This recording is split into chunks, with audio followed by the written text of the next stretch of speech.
नमस्कार, मी वसुंधरा काशीकर. तयारी 10वीची या कार्यक्रमामध्ये सगळ्या विद्यार्थी मित्रमैत्रिणींचं मनापासून स्वागत. काल आपण चर्चा केली भूगोल अर्थशास्त्र या विषयाची आणि आजचा आपला विषय आहे बीजगणित.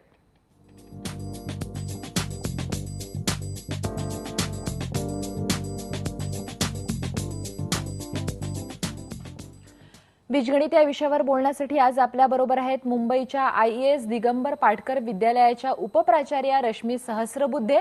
आणि रश्मी मॅडम गेल्या 30 वर्षापासून त्यांचा अध्यापनाचा अनुभव आहे. त्यांच्याशी आज आपण बीजगणित या विषयावर कशी तयारी करायची याबद्दल बोलणार आहोत. मॅडम, आपल्या या कार्यक्रमामध्ये मनापासून स्वागत.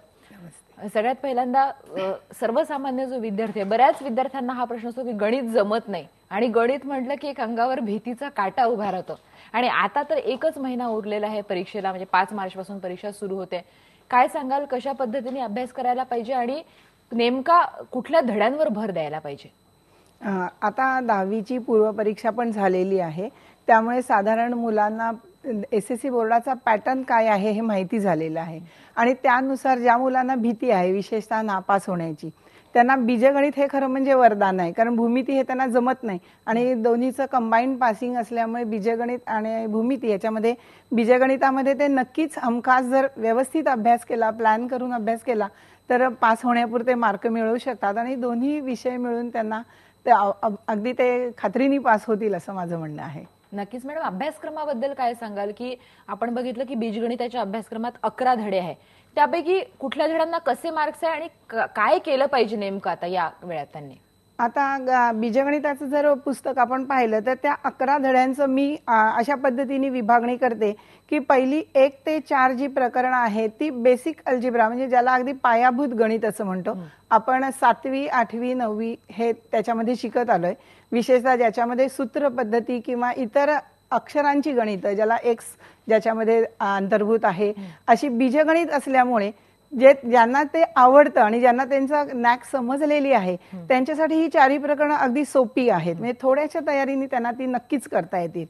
पण 5वं 6वं जे प्रकरण आहे ते आताच्या नवीन युगानुसार संगणकाचा बेस म्हणून द्विमान पद्धतीवरती त्यांनी घेतलेलं आहे किंवा अंकश्रेणी पद्धतीवरती घेतलेलं आहे. तर तेही माझ्या मते ह्या नवीन पिढीला हे जास्त ऍक्टिव्ह होम मध्ये त्यांना करता येतं किंवा सोपं जातं असं मला म्हणता येईल. आणि ते त्यांनी करावंच, कारण हे 2 जी प्रकरणं आहेत ती त्यांना पासिंगला फार मोठ्या प्रमाणामध्ये मदत करतात. 5वं आणि 6वं प्रकरण. 5वं आणि 6वं प्रकरण म्हणजे त्या विशेषतः द्विमान पद्धती आणि अंकश्रेणी ज्याच्यामध्ये आहे, कारण ती ते 5वी पासून शिकतायत आणि त्याच्यामध्ये थोडासाच फक्त फरक केलेला आहे 10वी मध्ये, त्यामुळे ती त्यांना येऊ शकतात. त्याच्यानंतर 7वं 8वं जे प्रकरण आहे ते पूर्णपणे सांख्यिकीवरती अवलंबून आहे आणि ज्यांना अंकगणितामध्ये इंटरेस्ट आहे बीजगणितापेक्षा त्यांना ती दोन्ही सोपी जातात. अर्थात सांख्यिकीसाठी आकडेमोड महत्वाची असल्यामुळे मुलांनी जर काळजीपूर्वक ती केली तर त्यांना त्याच्यामध्ये हमखास गुण मिळू शकतात. फक्त घाईघाई न करता सूत्र व्यवस्थित लक्षात ठेवून. पण असंही आहे की पुस्तकामधलीच गणितं येत असल्यामुळे त्या पुस्तकामधली प्रत्येक गणित जर त्यांनी केलं तर ह्याच्यामधले पूर्ण मार्क ते मिळवू शकतात. म्हणजे या प्रकरणांमधले पुस्तकातले जर गणित केले तर पूर्णपैकी पूर्ण मार्क ते नक्कीच. मॅडम, आपण अभ्यासक्रमाबद्दल बोलूया. आपल्याला एक फोन येतोय. स्वप्नील डफाले नवी मुंबईहून बोलतोय आपल्याशी. बोल स्वप्नील, विचार तुझा प्रश्न. हॅलो तर माझा प्रश्न असा होता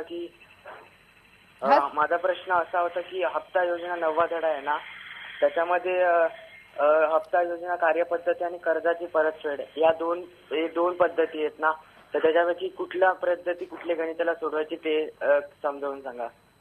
कुठली पद्धत वापरायची? आता हप्ता योजनामध्ये विशेषतः त्या प्रकरणाला 4 मार्क आहेत आणि म्हणजे पर्याय सकट आपण बघितलं तर 7 मार्क आहेत. म्हणजे एक गणित 3 मार्काचं येतं आणि एक गणित 4 मार्काचं त्याला येतं. आता हे 2 ज्या पद्धती आहेत त्या पद्धतींचा जर आपण स्पष्टपणे उपयोग केला तर एकामध्ये सरळ व्याज पद्धती आहे आणि एकामध्ये चक्रवाढ व्याज पद्धती आहे. आणि 3 मार्काच्या गणिताला नेहमी सरळ व्याज पद्धतीच असते. पण त्याच्यामध्ये जर आपण अगदी पायरीनी गेलो, दर महिन्यासाठी किती मुद्दल आहे वगैरे, तर ते गणिताचा थोडासा सराव केला तर ते गणित नक्कीच येऊ शकतं. म्हणजे ते अगदी सोप्या पद्धतीने असतं. आणि जर चक्रवाढ व्याजाचं असेल तर मात्र काळजीपूर्वक आपल्याला ते गणित लिहून काढावं लागतं. सूत्र ही चक्रवाढ व्याजाचंच वापरावं लागतं. म्हणजे त्यावेळेला सरळ व्याजाचं सूत्र जर तुम्ही वापरलं तर एखाद्या वेळेस क्वचित बरोबर येण्याची शक्यता आहे, पण ते चालत नाही आणि त्या पद्धतीनेच ते गणित करायला पाहिजे. अगदी बरं. स्वप्नीलच्या प्रश्नाचं समाधान झालेलं असेल. आफरीन आपल्यासोबत बोलते आहे कोल्हापूरहून. आपण तिला बोलूया. विचारा तुमचा प्रश्न. हॅलो मॅडम, मला असं विचारायचं, शेअर्स धडा आहे ना शेवटचा, हा. तो कसा करायचा? आता शेअर्स ची जर थोडीशी आपण बॅकग्राऊंड जी पुस्तकामध्ये दिलेली आहे ना ती काळजीपूर्वक जराशी वाचली तर शेअर्सची भीती आपली पूर्णतः जाईल. कारण शेअर्स म्हणजे काय आणि त्या शेअर्सच्या संदर्भात असणारे अनेक जे शब्द आहेत म्हणजे दलाली किंवा बाजारभाव किंवा मार्केट प्राइस किंवा आपल्याला दर्शनी भाव किंमत वगैरे दिले, ह्या किमतींचा ज्या वेळेला आपल्याला सराव होतो किंवा ह्या शब्दांचा सराव होतो तेव्हा शेअर्स हा धडा अजिबात अवघड राहत नाही. कारण शेअर्समध्ये दोनच भाग आहेत, एक शेअर्स विक्री करायची किंवा शेअर्स खरेदी करायची. या दोन्हीमध्ये दलालांचा संभव असल्यामुळे त्याच्यामध्ये सुद्धा आपल्याला पहिल्या प्रश्नामध्ये जे छोटं गणित येतं ते फक्त शेअर्सची संख्या काढा या संदर्भातच असतं आणि थोडीशी जर आपण प्रॅक्टिस केली तर आपल्याला ते म्हणजे सूत्राच्या साहाय्याने अगदी करता येतं. नक्कीच. म्हणजे यामध्ये शब्द नीट समजून घेणं, त्यातली टर्मिनॉलॉजी आहे ती गरजेचं आहे. म्हणजे ते कठीण वाटत नाही. 4 मार्क्स आहेत या धड्याला आणि नीट तयारी केली तर 4 पैकी 4 मार्क्स मिळू शकतात. मला वाटतं आफरीनच्या प्रश्नाचं समाधान झालं असेल. मॅडम, मगाशी तुम्ही अभ्यासक्रमाबद्दल सांगत होता की सांख्यिकीच्या धड्यांबद्दल बोलत असताना. हा, सांख्यिकीमध्ये थोडासा आकडेमोड ही जास्त आहे कारण वर्ग वगैरे त्याच्यामध्ये दिलेले असतात आणि शिवाय त्याची फ्रिक्वेन्सी दिलेली आहे. तर ही ज्या गुणाकार भागाकार आहे ह्याच्यातला एखादा जरी आकडा चुकला तरी सुद्धा त्याच्यामध्ये मुलांची चूक उत्तरामध्ये होऊ शकते आणि मग मुलांना वाटतं की आपण गणित चुकतोय का बरोबर आहे याचा अंदाजच येत नाही. आणि म्हणून त्याची थोडीशी प्रॅक्टिस आणि विशेषतः ज्यांना आकडेमोड आवडते त्यांना हे गणित नक्कीच आवडतं. त्यामुळे सांख्यिकीबद्दल मी सांगेन आणि त्याच्यानंतर शेवटची जी तिन्ही प्रकरण आहेत त्याच्याबद्दल घेऊ. तुम्हाला थोडंसं थांबवते. आपल्याला आकाशचा फोन येतोय पंढरपूरहून. आकाश, विचार तुझा प्रश्न. हा मॅडम, पहिलं प्रकरण जे 2 चलातील रेषीय समीकरणे 8 मार्काचं जे प्रकरण आहे त्यामध्ये सोडवा हा प्रश्न असतो, जर ते कोणत्या पद्धतीने सोडवायचं आपण मॅडम? हा, ज्या वेळेला त्याच्यामध्ये नुसतं रेषीय समीकरण सोडवा हा अशाच आले ह्याच्या खाली आला असेल तर आपल्याला कोणतीही सोयीची पद्धत वाटेल ती आपण मग वापरू शकतो. परंतु जर त्यांनी सांगितलेलं असेल की आलेख पद्धतीने सोडवा किंवा क्रॅमर्स पद्धतीने सोडवा तर तीच पद्धत वापरणं आवश्यक आहे. नुसत्या सोडवाला आपण आपल्याला आवश्यक असेल ती, आपल्याला सोपी वाटत असेल ती पद्धत आपण घेऊ शकतो. आकाशच्या प्रश्नाचं समाधान झालेलं असेल. मॅडम, तुम्ही सांगत होतात की हप्ता योजना, आयकर योजना आणि शेअर्स या 3 प्रकरणांबद्दल बोलत होतात. त्याची तयारी कशी करायची? हा, आता मी असं म्हणेन की मी नेहमी म्हणते की ही 3 प्रकरणं पुढे कॉमर्स साईडला जाणाऱ्या मुलांसाठी फार महत्वाची आहेत किंवा कॉमर्सवरती बेस असणारी ही आहेत गणित. सगळीकडे आयकर म्हणा किंवा विक्री कर किंवा शेअर्स यांचा अभ्यास मुलांना फार लहानपणापासून आता जे पेपर वाचतात त्याच्यामध्ये त्यांना शेअर्स बद्दल फार उत्सुकता असते आणि त्याची बरीचशी माहिती म्हणजे पहिल्यांदा धड्यामध्ये दिलेली आहे. त्यामुळे मुलांनी तर ती माहिती म्हणून वाचली तर त्यांना निदान पेपरमधल्या काही शब्दांचा अर्थ कळू शकतो आणि त्या इंटरेस्टमुळे अर्थातच त्यांना गणित करायलाही सोपं जातं. आणि ह्या सगळ्यांवर 14 मार्काचा वेटेज असल्यामुळे त्यांना 14 मार्क त्याच्यामध्ये अगदी हातचे मिळू शकतात. त्यामुळे मला असं वाटतं मुलांनी याची तयारी जास्त चांगली करावी. म्हणजे सायन्सला जाणाऱ्या मुलांना सुद्धा पुढच्या याच्यामध्ये जेव्हा गुंतवणूक करायची तेव्हा जर हे माहिती असेल तर थोडं सायन्स असो, कॉमर्स असो किंवा आर्ट्स असो, भविष्यातल्या गुंतवणुकीसाठी हे 14 मार्क खूप महत्वाचे आहे. आणि जर याची नीट तयारी केली, विशेषतः हप्ता योजना, आयकर, विक्री कर आणि शेअर्स, यामध्ये 14 पैकी 14 मार्क्स तुम्हाला अगदी खात्रीपूर्वक मिळू शकतात. मॅडम, आपण हे बघितलं की 11 प्रकरण आणि 11 प्रकरणांची मार्कांची विभागणी आपण बघितली. पण आपण थोडंसं त्या विद्यार्थ्यांबद्दल बोलूया की ज्यांना गणित खूपच कठीण जातं आणि भीती वाटते की आता आपण नापास होऊ की काय, वेळ कमी आहे. त्याच्यामुळे तुम्ही काय सांगाल की त्यांनी नेमकी कुठली प्रकरणं केली तर ते निदान पास होऊ शकतील किंवा त्यांना फायदा होऊ शकेल?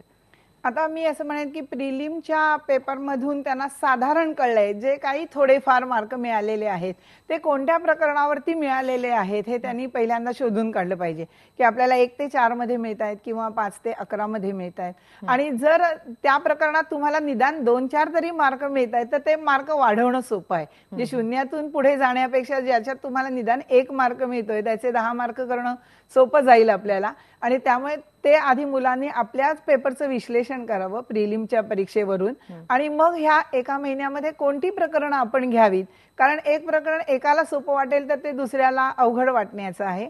म्हणून आपण आधीच बोलल्याप्रमाणे ज्यांना बीजगणित जमतं त्यांनी 1 ते 5 प्रकरणं करावीत, पुढची सोडून सुद्धा दिली तरी हमखास पास होतील. नक्की मॅडम, थोडंसं आणखी विस्ताराने याच्याबद्दल आपण बोलूया. आपल्यासोबत दीक्षा आहे, दीक्षाशी आपण बोलूया. दीक्षा, तुझा प्रश्न विचार. हॅलो मॅम, आपलं जे 5चं चॅप्टर आहे ना बायनरी नंबर, त्याच्यामध्ये जे सबट्रॅक्शनचे प्रॉब्लेम्स आहे ना, हा, त्याच्यामध्ये खूप म्हणजे प्रॉब्लेम्स कसे करायचे ते सबट्रॅक्शनचे. सबस्ट्रॅक्शन करताना विशेषतः आपण काय करतो, कॅरी घेताना म्हणजे हातचा घेताना जी पद्धत आहे, आपण दशमान पद्धतीमध्ये जसा 1 हातचा घेऊन 10 घेतो, इथे फक्त आपल्याला 1 हातचाच घ्यायचा आहे, पण आणि त्याचे 10 केले तरी बायनरी प्रमाणे त्याची व्हॅल्यू 2 आहे हे लक्षात ठेवायचं. म्हणजे 10 हा 2 आकडा रिप्रेझेंट करतो आणि म्हणून ते 2तनं 1 वजा जर केला तर 1 उरतो. ही आपल्याला गोष्ट लक्षात आली पाहिजे. पुन्हा या 10तनं पुन्हा जर आपल्याला हातचा घ्यायची शेजारच्या शून्यासाठी वेळ आली तर तो 10 कॅन्सल करून 1 लिहावा लागतो तिथे आणि मग पुढे मात्र 10च लिहावे लागतात. इथे मुलांना असं वाटतं की 10ला कॅन्सल करून शेजारी आपण 1 लिहितोय म्हणजे दशमानाप्रमाणे जर आपण पुन्हा तिथे 0 लिहिले तर तिथे चूक होण्याची शक्यता असते. त्यामुळे ह्या 3 स्टेप्स लक्षात ठेवल्या की 1 कॅन्सल करून 0 येतो, पुढच्या भागामध्ये हातचा 10 येतो, पण 10 कॅन्सल करून 1 येतो आणि पुढच्या भागामध्ये पण 1 येतो. हे जर लक्षात ठेवलं तर वजाबाकी सोपी होते आणि थोडंसं लक्षपूर्वक केलं की आपण 2 हातचा घेतोय, बायनरीमध्ये 10 हातचा घेत नाहीये. हे 2चा म्हणजेच 1 0 हा 2 आकडा आहे आणि ते जर लक्षात ठेवलं तर गणित सरावानी नक्कीच दीक्षाचं हे झालं असेल, प्रश्नाचं समाधान झालेलं असेल. 5 मार्क आहे द्विमान संख्या किंवा बायनरीला आणि हे लक्षात ठेवलं तर 5 पैकी 5 मार्क्स मिळू शकतील. सहस्रबुद्धे मॅडम आपल्यासोबत आहे आणि त्या तुमच्या सगळ्या शंकांचं समाधान करणार आहे. तयारी 10वीची कार्यक्रम बघत राहा, पहा फक्त IBN लोकमत.